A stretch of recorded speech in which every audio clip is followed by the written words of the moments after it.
मो Sanjay Kumar Das senior advocate Khordha. कौन कहे जो शांतिपूर्ण भाव में जो करते समस्त प्रतिश्रुति से कार्य करने तो से विषय देखु जी सब आम चाषी थे प्राय लोकंर हाराहारी से 10-15 एकर चाष जमी रही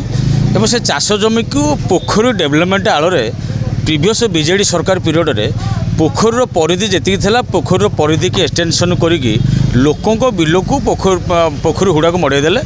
एवं आउटसाइड रे ग्रिल मारिदेले एवं इनसाइड ग्रिल कले जोटा कि खोर्धार जिते पोखरी अच्छी कौन सी जगह एभली बेआईन काम होनी तेणु जहाँफल कृषक मैंने दीर्घ 17 वर्ष है लड़ाई करके आसुँच 17 वर्ष है 400 थर ऊर्ध्व दरखास्त से तेणु आजिका दिन में जो एम सब आमरण अनशन धारणा आज देते वरिष्ठ नागरिक शशिभूषण मिश्र तेणु आजिका दिन में बर्तमान सरकार परिवर्तन होती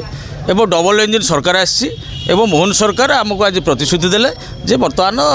आमर कलेक्ट ये आसिले एग्जीक्यूटिव अफिसर म्युनिसिपालिटी खोर्धा आसिले प्लस तहसिलदार आसिले आमको प्रतिश्रुति देले आम से रास्ता जो स्टेप फेप रही है आम उठेदेबू एवं बाहर पट जो ग्रिल रही है बाहर पट ग्रिल को आम अपसारण करूँ जोटा कि